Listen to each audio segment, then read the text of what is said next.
You ever have one of those days where you can feel trouble coming before it even rounds the corner?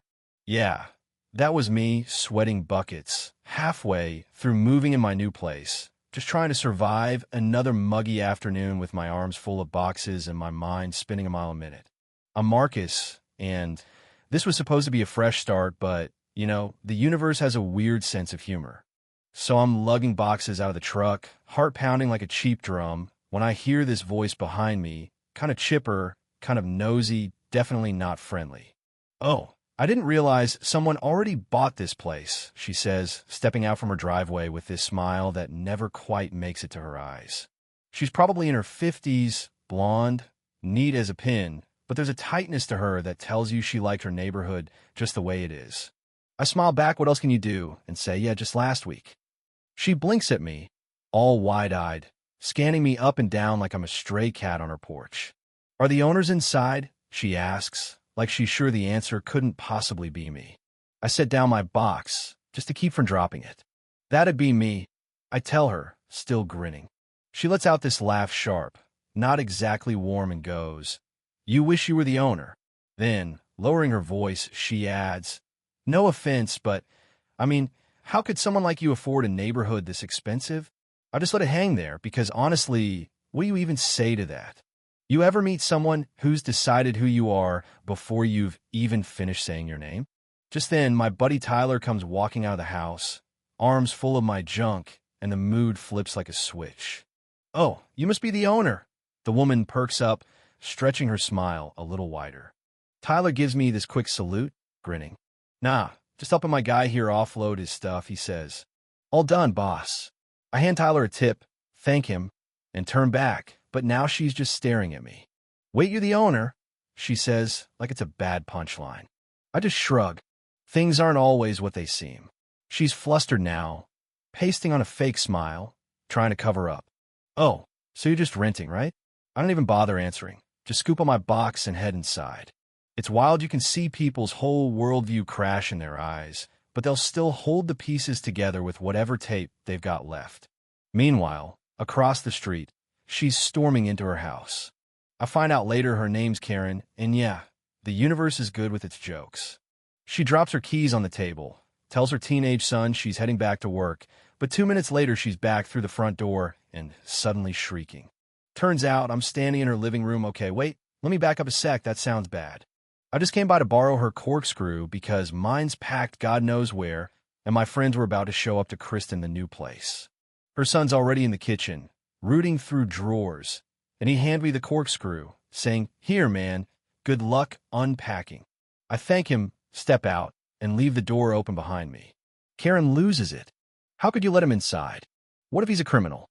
Her son just sighs. You can tell this isn't the first time she's like this, and says, "Mom, that's not cool. He just needed a corkscrew." But Karen's on a roll, muttering about people like that and trust, and I'm back at my place with two friends, music low, just talking, nothing wild, nothing anyone would care about except Karen. You know those people who live to peek through the curtains? Karen's pressed up against her window, like she's expecting to see a SWAT team. "See what we get when they let thugs in?" She's muttering, and I swear she looks ready to burst. 5 minutes later, she storms across my yard and pounds on my door, so hard it rattles. I open up, trying to keep my chill. "Hey, Karen, everything okay?" She launches right in, voice sharp enough to cut glass. "What's going on here? You can't do this, not in this neighborhood." I blink. "Do what exactly?" This gang member block party," she shouts. "I knew the second people like you moved in, it'd be trouble. People like me, huh?" I just saw my voice go cold. "Thugs and criminals," she spits. "You think we're gonna sit back and let you destroy this neighborhood?" That's when you realize sometimes the fight isn't about what you did, it's about what you look like. I take a deep breath. "You're way out of line, Karen." She rolls her eyes, hissing, "I know a criminal when I see one. That's it for me. It's time for you to leave." She spins and stalks off, and I hear her on the phone, voice shrill, calling 911. 15 minutes later, 2 police officers show up at my door. I answer, calm as I can be. "Evening, officers. Everything okay?" Before they can say anything, Karen explodes out of her house, waving her arms. "Thank goodness you're here. These thugs have been partying all night, blasting gangster music. I need to get some sleep. Some of us have jobs. The officers turn to me. Sir, is this your residence?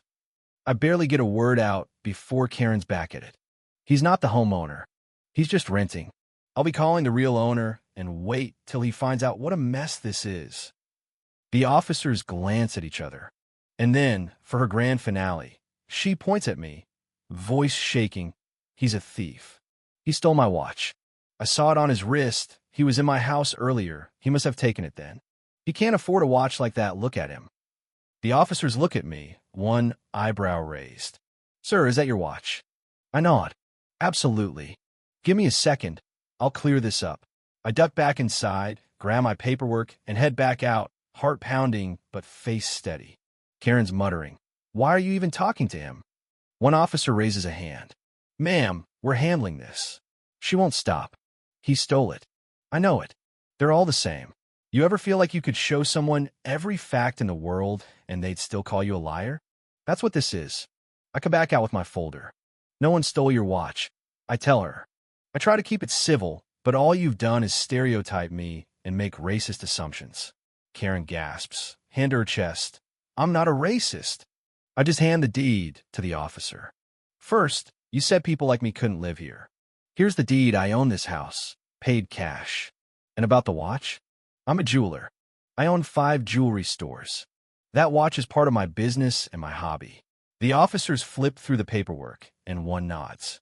Everything checks out, sir. Congratulations, that's impressive. But Karen's not done. Officers, are you seriously buying this? It's lies. And that's when the twist hits. Her own son walks out from my house, grinning, wearing the stolen watch on his wrist. The whole yard goes quiet. The officer points. Is it your watch, ma'am? Karen just freezes. Why are you wearing your father's watch? She whispers. Her son shrugs. I borrowed it earlier, I told you. The officer smiles a little. I guess that clears that up. Have a good night, sir. Karen looks like her world just caved in. She stares at me, lips trembling. I don't even know what to say. I was wrong about all of it. I'm sorry. I look at her, and I'm tired, but I mean it when I say, happens all the time. Maybe next time, just ask. I step back inside, closing the door gentle as I can, and sit on the couch, my friends shaking their heads, laughing at the madness of it all. Because you know what? Sometimes people need to learn that respect's not about power, not about fear. It's about truth, character, patience. The world's got enough Karens and not enough folks willing to let things go when the facts are laid bare. So yeah, if this story makes you think, if you've ever felt like someone put you in a box before you got to say your piece, drop a comment. Tell me what you do, what you think's right or wrong, and let's talk about what justice should look like, not just what we're used to.